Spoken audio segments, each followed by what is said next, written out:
రామాయణం రాముని ప్రయాణం, రాముని కథ. రామాయణం ఆదికావ్యం. రచయిత వాల్మీకి, ఆది కవి. ప్రపంచంలో మొదటి శ్లోక కవిత రూపొందించిన కవి.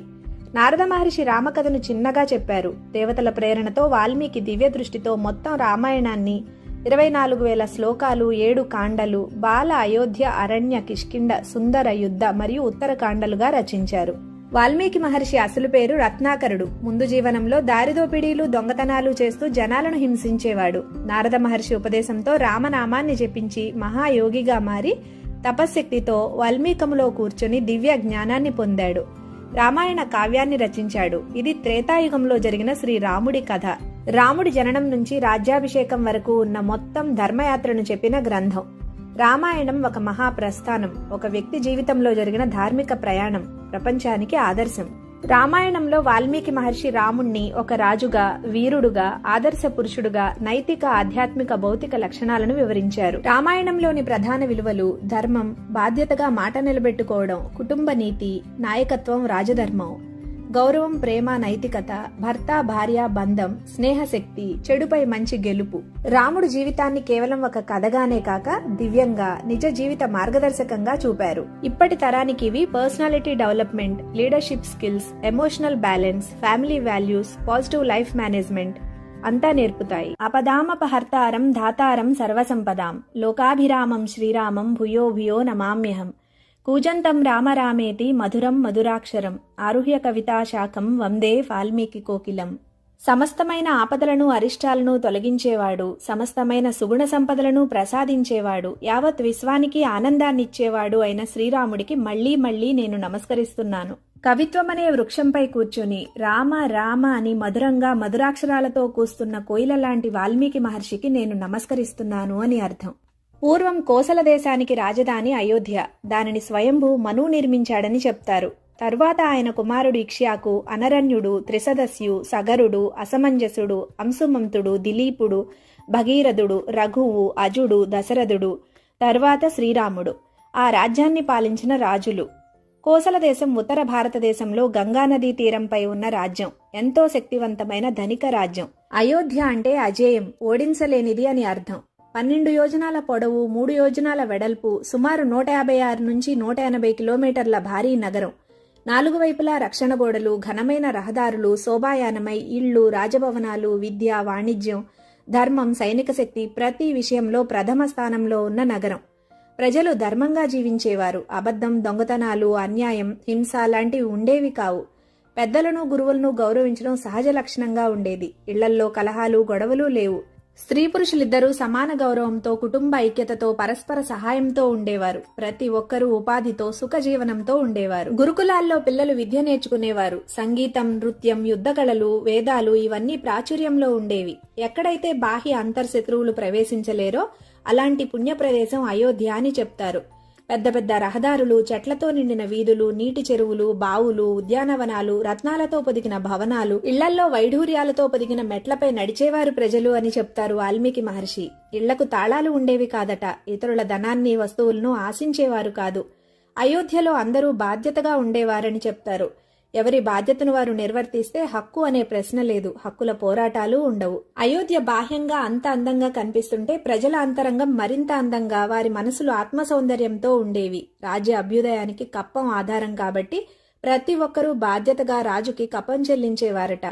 ఇలా సంపూర్ణంగా ధర్మంగా ఉన్న ధనవంతమైన, శాంతిగల, సంపన్న నగరం అయోధ్య.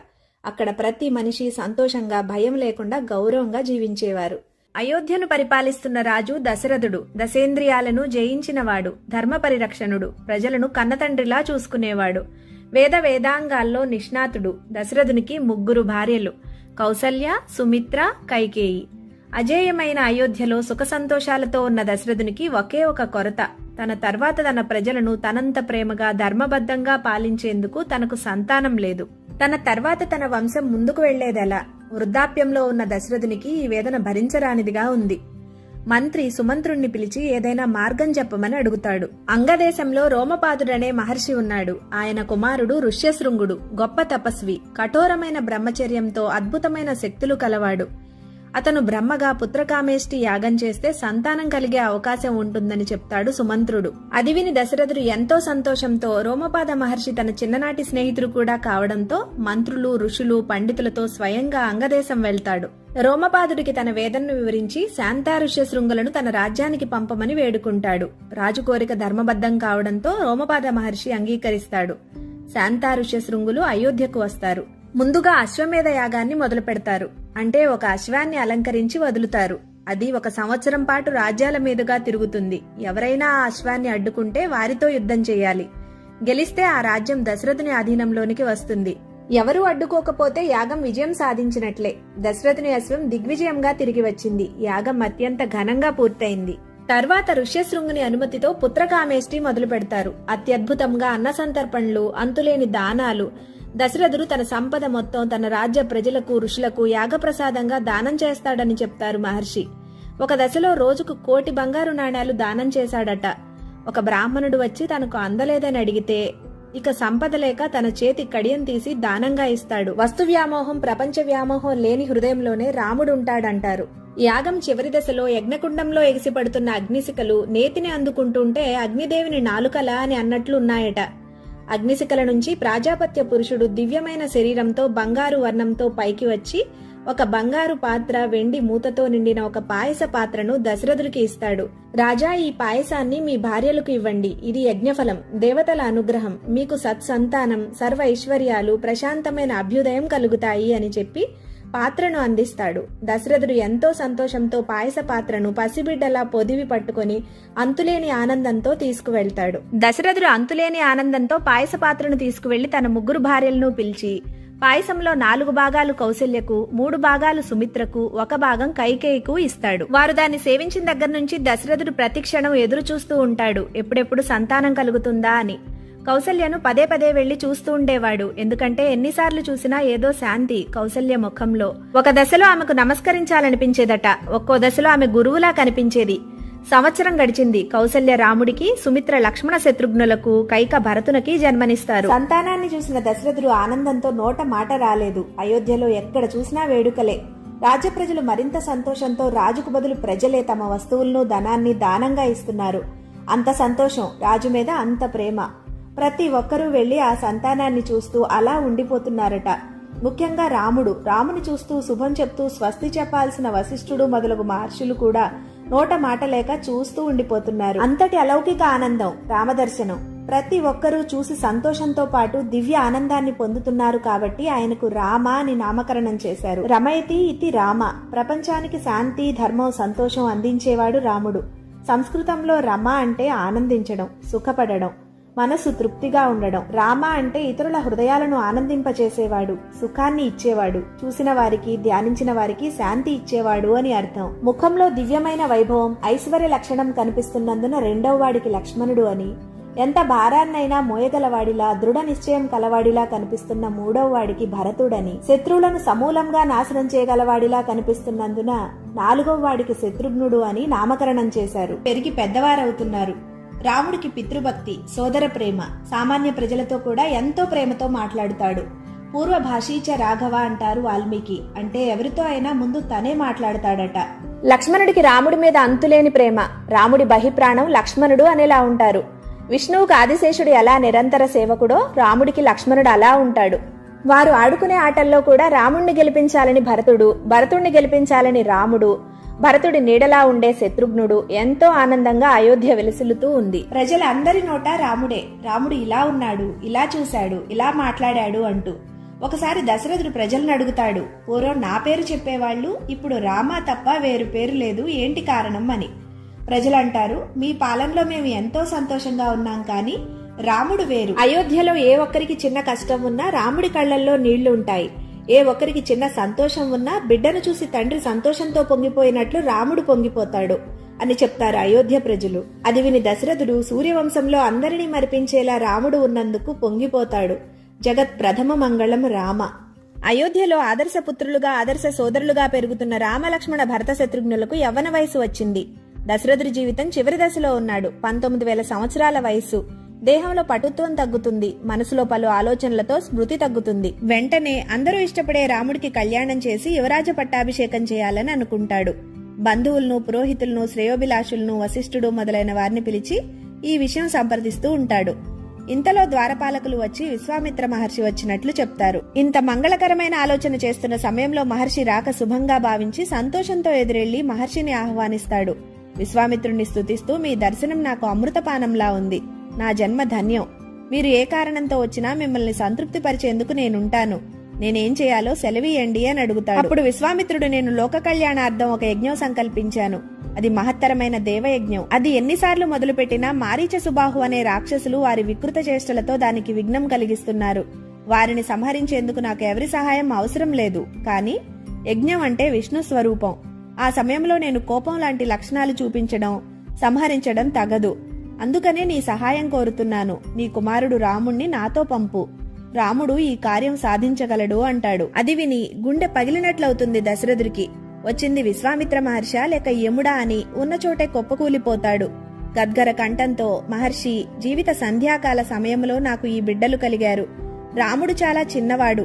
రాక్షసులతో పోరాడే విద్యలు నేను నేర్పించలేదు. రాక్షసులు కామరూపులు మీకు తెలుసు. ప్రత్యక్ష యుద్ధం కాక మాయలతో యుద్ధం చేస్తారు. వారి ముందు నా బిడ్డ ఏపాటి. రాముణ్ణి తీసుకువెళ్లడం అంటే నా ప్రాణం తీసుకువెళ్లినట్లే. మీకు కావాల్సింది యాగ సంరక్షణే కదా. నేనొస్తాను. నా చతురంగ బలాలతో వచ్చి రాక్షసులను ఎదుర్కొంటాను. మీరు మీ యజ్ఞం నిర్విఘ్నంగా చేసుకోండి. ఎవరు ఆ మారీచ సుబాహులు నాకు చెప్పండి అంటాడు. విశ్వామిత్రుడు పౌలస్య వంశంలో రావణాసురుడు అనేవాడు ఉన్నాడు అని అనగానే మహర్షి మాట పూర్తి కాకుండానే దశరథుడు అడ్డుపడి భయంతో, రాముడు కాదు, నేను కాదు, రావణుణ్ణి ఎదిరించగలవారు ఎవ్వరూ లేరు, నన్ను క్షమించండి అని కాళ్ల మీద పడతాడు. విశ్వామిత్రుడు కోపంతో, మరి నాకు సహాయం చేస్తానని నువ్వు అన్న మాట అనగానే భూమి కంపిస్తుంది. వెంటనే వశిష్ఠుడు దశరథుణ్ణి పిలిచి, రాజా, విశ్వామిత్రుడు శక్తి సామర్థ్యాలకు మీ సహాయం అవసరం లేదు. యజ్ఞం తాను ఎలా అయినా చేయగలడు. దేవతల దగ్గర కూడా లేని అస్త్రాలు ఆయన దగ్గర ఉంటాయి. అంతేకాదు ఎప్పటికప్పుడు కొత్త అస్త్రాలను సృష్టించగలడు. ఆయన సంకల్పం వేరే ఉంటుంది. రాముడికి సమస్త శస్త్రాస్త్ర విద్యలు అందే సమయం ఇది. ధైర్యంగా రాముణ్ణి మహర్షితో పంపండి అని చెప్తాడు. దశరథుడు కుదుటపడి విశ్వామిత్రుడికి నమస్కరించి, మహర్షి, పుత్రవాత్సల్యంతో అలా మాట్లాడాను, నన్ను క్షమించండి. రాముణ్ణి మీతో తీసుకువెళ్ళండి అంటాడు. రాముడితో లక్ష్మణుడు వెళ్తాడు. లక్ష్మణుడు వెళ్లడానికి ఎవరి ప్రమేయమూ లేదు. రాముడు వెళ్తే లక్ష్మణుడు వెళ్తాడు. అలా రామలక్ష్మణులు విశ్వామిత్రునితో వెళ్తారు. రామలక్ష్మణులు విశ్వామిత్ర మహర్షితో నడుస్తూ వెళ్తూ ఉన్నారు. గోవు వెంట కోడె భంగి అంటారు మహర్షి. అంటే ఆవు వెంట కోడె దూడవలే. సాయం సంధ్యా సమయానికి సరయూ నదీ తీరం చేరుకున్నారు. రామలక్ష్మణులను ఆచమనం చేసి రమ్మని పంపుతారు మహర్షి. సరయూ నదీ తీరంలో ఆ సాయంత్రం బల అతిబల అనే విద్యలను నేర్పిస్తారు. వాటి ఫలితం శత్రువులు మనల్ని గెలవలేరు. యుద్ధంలో శ్రమ తెలియదు, జబ్బులు రావు. ఆ విద్యను లోక కళ్యాణం కోసం ఎలా వినియోగించాలో వివరంగా రామలక్ష్మణులకు చెప్పి ఆ రాత్రి అక్కడే విశ్రమిస్తారు. ఎప్పుడూ పట్టుపరుపులపై తప్ప నేల మీద పడుకోవడం అలవాటు లేని రాజకుమారులు ఆ రాత్రి నేలపై గడ్డి పరుచుకుని సుఖంగా నిద్రపోతారు. గురు సాన్నిధ్యంలో కష్టాలు తెలియకుండా సుఖంగా నిద్రపోయేవాడే నిజమైన శిష్యుడు అంటారు. తెల్లవారుజామున బ్రహ్మ ముహూర్తంలో విశ్వామిత్ర మహర్షి లేచి నిద్రపోతున్న రాముణ్ణి చూసి, ఆహా, ఏమి కాంతి ఈయన ముఖంలో, ఈయన్ను కన్నతల్లి కౌసల్య ఎంతటి భాగ్యురాలు అనుకుంటూ, కౌసల్య సుప్రజారామ పూర్వా సంధ్యా ప్రవర్తతే ఉత్తిష్ట నరశార్దూల కర్తవ్యం దైవమాహ్నికం అంటూ రాముణ్ణి లేపుతారు. కౌసల్య సుపుత్రుడైన ఓ రామ, ఉదయకాలం ప్రారంభం కాబోతోంది. మనుషుల్లో పులి వంటి ధైర్యశాలి అయిన నువ్వు చేయవలసిన దైవిక కర్తవ్యాలకు సమయం వచ్చింది.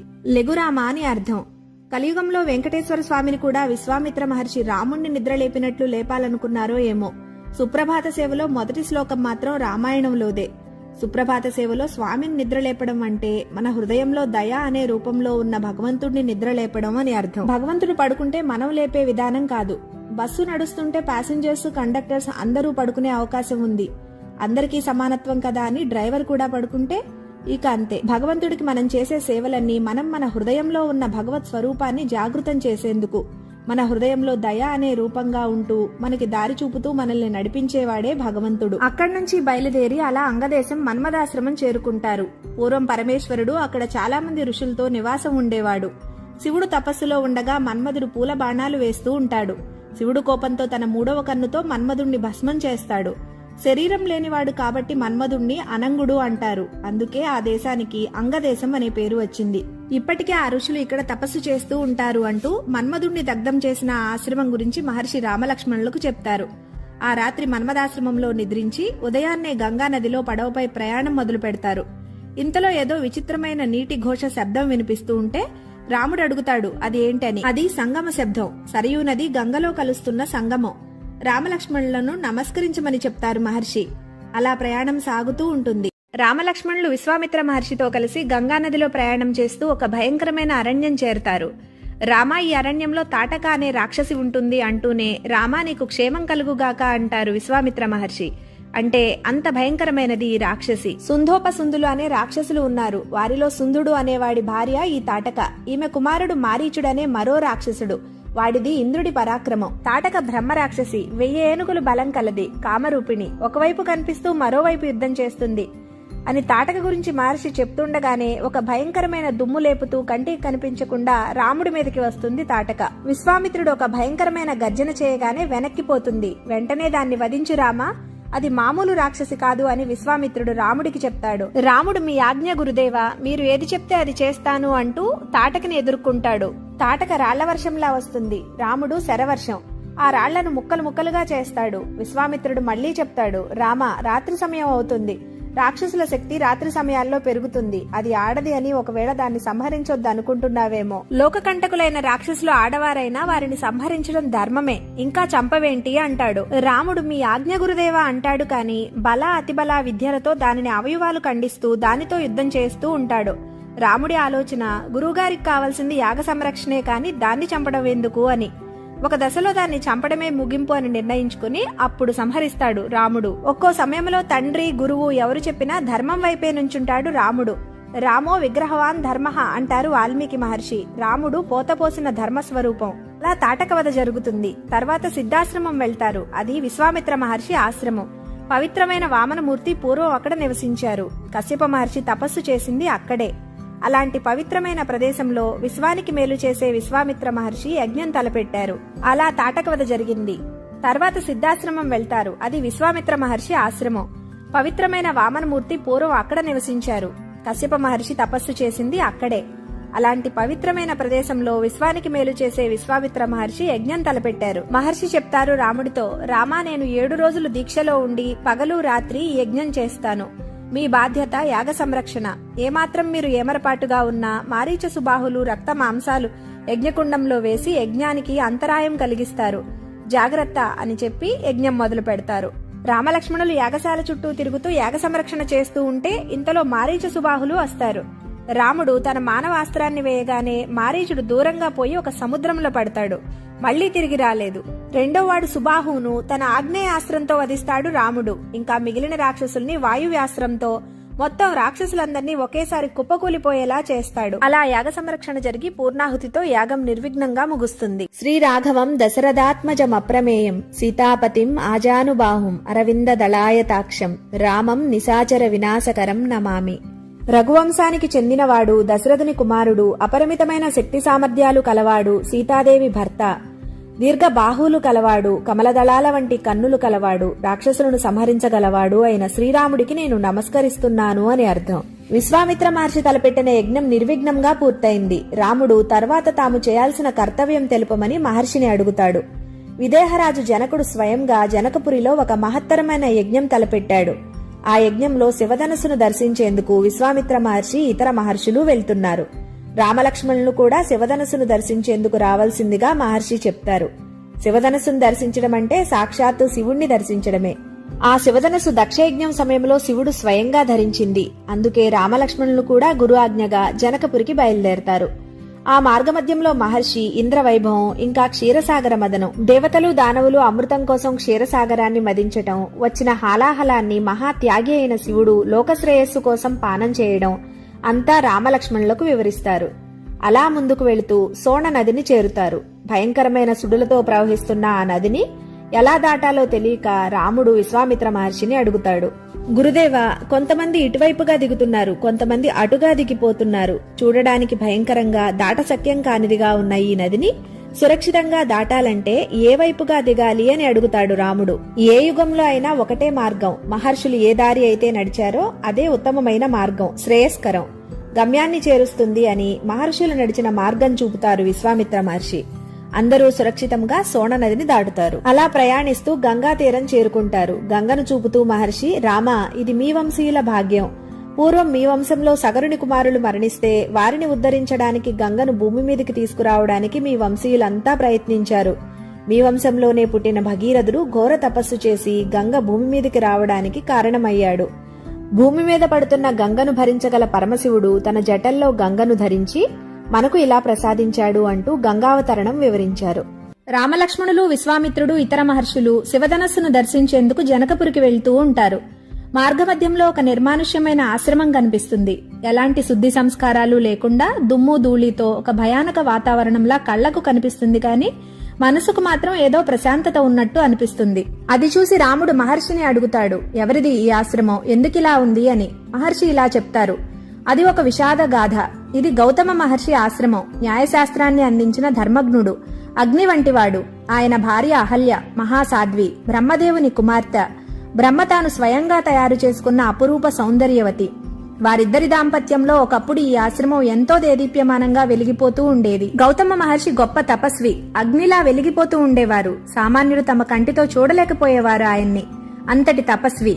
అది చూసి ఇంద్రియాలకు బానిసైన ఇంద్రుడు తన పదవికి ఎక్కడ ముప్పు వస్తుందో అనే భయంతో ఒక దుష్కర్మకు పాల్పడ్డాడు. ఒకరోజు బ్రహ్మముహూర్తంలో గౌతమ మహర్షి గంగానదికి స్నానానికని వెళ్తారు. అది అదునుగా తీసుకుని ఇంద్రుడు కామరూప విద్యలన్నీ తనకు తెలియడంతో గౌతముడిలా వేషం మార్చుకుని అహల్య దగ్గరకు వెళ్తాడు. ఆశ్రమం శుభ్రం చేస్తున్న అహల్య వచ్చింది తన భర్త అనుకుని వెంటనే తిరిగి వచ్చారేమి, నదికి స్నానానికని వెళ్లి అంటుంది. నీపై మనసైంది అహల్య అంటాడు ఇంద్రుడు. ఇది ఋతుకాలం కాదు, ఈ సమయంలో సంగమం తగదని ధర్మశాస్త్రజ్ఞులైన మీకు తెలుసు కదా అంటుంది. కాముకులకు ఋతుకాలంతో పనిలేదు అహల్య అంటాడు ఇంద్రుడు. అప్పుడు అర్థమవుతుంది అహల్యకు వచ్చింది ఇంద్రుడని. ఇంద్రుడు తన సౌందర్యాన్ని పొగుడుతూ తనంటే ఎంత ఇష్టమో చెప్తూ ఉంటే ఒక దశలో ఇంద్రియాలకు వశమై ఇంద్రునితో సంగమిస్తుంది అహల్య. తృప్తి చెందిన ఇంద్రుడు బయటికి వెళ్లగానే ఎదురుగా గౌతమ మహర్షి అగ్నిలా ప్రకాశిస్తూ నది నుంచి స్నానాదులు ముగించుకుని వస్తూ ఉంటారు. భయంతో వణికిపోతాడు ఇంద్రుడు. గౌతముడు తన తపశ్శక్తితో తన రూపంలో ఉన్న ఇంద్రుని చూసి జరిగింది తెలుసుకుని, ఓ ఇంద్ర, నువ్వు చేసిన ఈ దుష్కర్మ మరో చోట జరగకుండా నపుంసకుడు అవుగాక అని శపిస్తాడు. అహల్యను చూస్తూ, నువ్వు ఇక్కడే ఈ మట్టిలో ఎవరికీ కనబడకుండా వాయుభక్షణం మాత్రమే చేస్తూ కొన్ని వేల సంవత్సరాలు ఇక్కడే పడి ఉందువుగాక అని శపిస్తాడు. అహల్య బోరున ఏడుస్తూ తనను క్షమించమని, శాప విమోచనం ఇవ్వమని వేడుకుంటుంది. దశరథుని కుమారుడైన రాముడు ఒక సమయంలో ఈ ఆశ్రమానికి వస్తాడు. ఆయన పాదధూళితో నువ్వు తిరిగి నీ రూపాన్ని పొందుతావు అని, శాపాలు ఇవ్వడం వల్ల తాను పోగొట్టుకున్న తపశ్శక్తిని తిరిగి పొందేందుకు హిమాలయాలకు తపస్సుకు వెళ్లిపోతాడు గౌతమ మహర్షి. అహల్య మాత్రం ఇక్కడే పశ్చాత్తాపంతో ప్రాయశ్చిత్తంగా కొన్ని వేల సంవత్సరాల నుంచి తపస్సు చేస్తూ ఇక్కడే ఉండిపోయింది అని విశ్వామిత్ర మహర్షి రాముడికి చెప్తారు. రాముడు ఆశ్రమంలో అడుగు పెట్టగానే గాలిలో గాలిగా, ధూళిలో ధూళిగా, కనపడకుండా ఎక్కడో ఉన్న అహల్య రామపాద స్పర్శకు తిరిగి తన పూర్వరూపం పొందుతుంది. మహాతపస్విని అయిన అహల్య పాదాలకు రామలక్ష్మణులు నమస్కరిస్తారు. ఇంతలో గౌతమ మహర్షి అక్కడికి వస్తారు. అలా అహల్య గౌతములు కలుస్తారు. రామలక్ష్మణులు, విశ్వామిత్ర మహర్షి, ఇతర మహర్షులు జనకపురి చేరుతారు. జనకుడు విశ్వామిత్ర మహర్షిని సాదరంగా ఆహ్వానించి మహర్షి పాదాలకు నమస్కరిస్తూ, మీ రాక మా భాగ్యం, నేను చేస్తున్న యజ్ఞం సఫలమైనట్లే అంటూ రామలక్ష్మణులను చూస్తూ, మహర్షి, ఎవరు వీరు, ఎంతో దేదీప్యమానంగా వెలిగిపోతున్న ఈ రాజకుమారులు ఎవరు అని అడుగుతాడు. విశ్వామిత్ర మహర్షి, వీరు అయోధ్యకు రాజైన దశరథుని కుమారులు రామలక్ష్మణులు, శివధనస్సును దర్శించేందుకు వచ్చారు అని చెప్తారు. జనకుడు అందరికీ ఆతిథ్యం ఇచ్చి శివధనస్సును అంతఃపురంలోనికి తెమ్మని తన పరివారానికి చెప్తాడు. వాల్మీకి రామాయణం ప్రకారం 5,000 మంది శివధనస్సును మోసుకుంటూ ఎంతో కష్టపడి తెచ్చి అంతఃపురంలో పెట్టారు. విశ్వామిత్ర మహర్షి రాముణ్ణి చూసి, రామా, ఒకసారి దాన్ని చూడు అని చెప్తారు. దక్షయజ్ఞం ధ్వంసం సమయంలో శివుడు ఆ ధనస్సును స్వయంగా ధరించి తర్వాత దేవతలకు ఇస్తాడు. జనక మహారాజు ఒక మహత్తరమైన యజ్ఞం తలపెట్టినప్పుడు ఆ యజ్ఞం కోసం భూమిని దున్నుతుంటే నాగేటి చాలులో దొరికింది సీత. యజ్ఞం సఫలీకృతం అయ్యాక దేవతలు జనకుణ్ణి ఆశీర్వదిస్తూ వరుణదేవుడు ఆ శివధనస్సును జనకుడికి యజ్ఞఫలంగా ఇస్తాడు. అప్పుడే నిర్ణయించుకుంటాడు జనకుడు, శివానుగ్రహం వల్ల వచ్చిన శివధనస్సు, అదే సమయానికి దొరికిన సీత, ఎవరైతే ఈ శివధనస్సును ఎక్కుపెడతారో వారికే సీతను ఇవ్వాలి అని. శివధనస్సును ఎక్కుపెట్టినవాడు సాక్షాత్తు శివుడే అని. విశ్వామిత్రుడు చెప్పగానే రాముడు, సరే గురుదేవా అని గురువుకు నమస్కరించి వెళ్లి శివధనస్సుకు ప్రదక్షిణం చేసి నమస్కరిస్తాడు.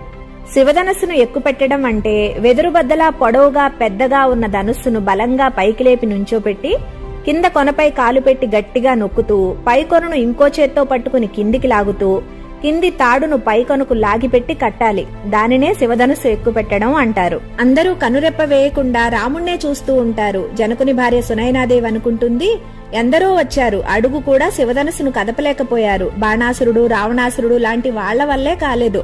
రాముడేంటి చూడడానికి చిన్న పిల్లాళ్లా ఉన్నాడు, ఇతను ఎక్కుపెట్టడం ఏంటి? అది చూసేందుకు ఇంతమంది జనాలు, ఈ జనక మహారాజుకు సలహాలిచ్చేందుకు కూడా సరైన వారు లేనట్టుందే అనుకుంటుంది. ఇంతలో రాముడు ఒక్క చేత్తోనే ఆ శివధనుసును లేపి నుంచోపెట్టి గట్టిగా పట్టుకుని తన పాదంతో కింది కొనను గట్టిగా తొక్కిపెట్టి రెండో చేత్తో కింది కొనుకున్న తాటిని లాగి పై కొనకు కట్టడానికి పైకొన గట్టిగా వంచగానే పెళపెళమంటూ విరిగిపోతుంది శివధనస్సు. అంతే. అందరూ ఆశ్చర్యపోతూ జయ జయ ధ్వానాలు పలుకుతూ ఎంతో సంతోషంగా రాముణ్ణి అభినందిస్తారు.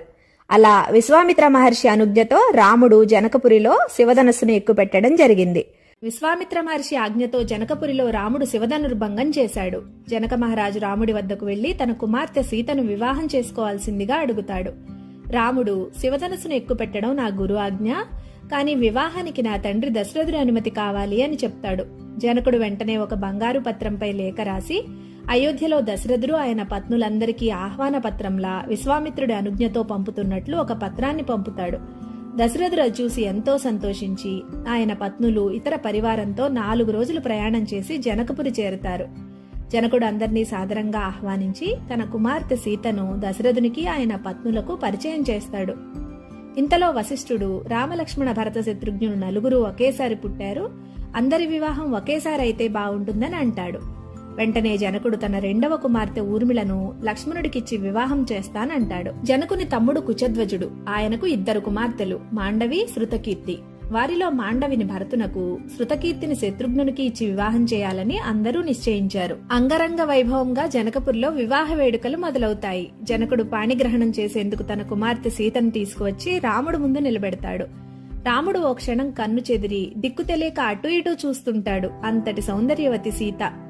రాముణ్ణి చూసి జనకుడు, ఓ రామ, ఇయం సీత మమసుత సహధర్మచరీతవ పతివ్రత మహాభాగ ఛాయేవ అనుగత సదా అంటూ సీత చేతిని రాముడి చేతిలో పెడతాడు. ఓ రామ, ఈమె ఇదిగో ఇక్కడే ఉంది, ఈమె సీత, నా కుమార్తె. ధర్మం విషయంలో నీతో కలిసి నడుస్తుంది, పతివ్రత అయిన మహాభాగ్యవతి, ఎప్పుడూ నిన్ను నీడలా అనుసరిస్తుంది అని అర్థం. సీత తన చేతిలోని పూలమాల రాముడికి వేయబోతూ ఓ క్షణం ఆగిపోతుంది. ఏమైందా అని రాముడు చూస్తూ ఉంటాడు. సీత తన చేతి వజ్రాల కంకణంలో పడిన రాముని ప్రతిబింబాన్ని చూస్తూ మైమరిచి నుంచునిపోయింది. అంతటి ఆకర్షణ రాముడిది. సీత తన చేతిలో పూలమాలను రాముడికి వేయాలంటే రాముడు వంగి వేయించుకోవాలి, ఎందుకంటే రాముడు చాలా పొడుగు. అలా తల వంచి వేయించుకోవడం రాజలక్షణం కాదు కదా అని రాముడు ఆలోచిస్తూ ఉన్నాడు. అందరూ ఏమైందా అని చూస్తూ ఉన్నారు. ఇంతలో రాముడు లక్ష్మణుడి వైపు చూసి కంటితో చిన్న సైగ చేస్తాడు. వెంటనే వివేకవంతుడైన లక్ష్మణుడు విషయం అర్థం చేసుకుని వెళ్లి రాముని పాదాలకు సాష్టాంగ నమస్కారం చేస్తాడు. లక్ష్మణుణ్ణి లేపేందుకు రాముడు వంగుతాడు. అదే అదునుగా సీత వెంటనే రాముడి మెడలో పూలమాల వేస్తుంది. అలా సీతారామ కళ్యాణం జరుగుతుంది. రాముడు శ్రీరాముడయ్యాడు. జనకపురి అంతా వేడుకలు. అయోధ్య జనకపురి కలిసిన వాతావరణం వర్ణనాతీతం అంటారు మహర్షి. జానపదాలు, నృత్య, వాద్య గీతాదులతో అందరూ సంతోషంగా శ్రీ సీతారామ కళ్యాణాన్ని వీక్షించారు. ఇది త్రేతాయుగంలో జరిగిన శ్రీ సీతారామ కళ్యాణం. ఇప్పటికీ ప్రతి సంవత్సరం శ్రీరామనవమి రోజు శ్రీ సీతారామ కళ్యాణం జరుపుకుంటూ అంతులేని అలౌకిక ఆనందాన్ని పొందుతున్నాం. శ్రీ సీతారామ కళ్యాణంతో రామాయణంలో మొదటిది అయిన బాలకాండ సమాప్తం. రామాయణంలో బాలకాండ ప్రథమం, పవిత్రమైన భాగం. దీనిని భక్తితో చదివినా విన్నా ఈ ఫలితాలు కలుగుతాయని శాస్త్రాలు చెప్తున్నాయి. పాప విమోచనం, మనం చేసిన పాపాలు తొలగి మనస్సు పవిత్రంగా మారుతుంది. మనశ్శాంతి, ఆనందం. రాముని బాల్య చరిత్ర మనసుకు ప్రశాంతత, ఆనందాన్నిస్తుంది. విద్య, జ్ఞానం. విశ్వామిత్రుడు బోధించిన ధర్మబోధ వల్ల జ్ఞానం, వివేకం పెరుగుతాయి. శుభకార్యాలు, సాఫల్యం. వివాహం, గృహప్రవేశాలు వంటి శుభకార్యాలు సాఫల్యంగా జరుగుతాయి. సంతాన లాభం. సంతానం కోరుకునే వారికి సత్సంతానం ప్రాప్తిస్తుంది. దుష్ట శక్తుల నివారణ. చెడు ప్రభావాలు, అడ్డంకులు తొలగుతాయి. భక్తి పెరుగుతుంది. శ్రీరాముని పట్ల భక్తి, విశ్వాసం మరింత బలపడుతుంది. ఎవరు ఏ ఫలితం పొందాలన్నా కావలసినవి 2. 1 స్థిరమైన భక్తి, 2 ఓరిమితో కూడిన విశ్వాసం. రామాయణంలోని ప్రతి పాత్ర మన జీవితంలో మనకెదురయ్యే పరిస్థితులకు ఒక అద్దం లాంటిది. ఒక్కొక్క పాత్ర చూస్తున్నప్పుడు మనం ఏం చెయ్యాలి, ఏం చేయడం వల్ల ఎలాంటి పరిస్థితులను ఎదుర్కోవాల్సి వస్తుంది అనేది అవగాహన వస్తుంది. బాలకాండలో శ్రీరాముణ్ణి చూస్తే చిన్నప్పటి నుంచే పెద్దలను గురువులను గౌరవించడం, క్రమశిక్షణ మనకి కనిపిస్తుంది.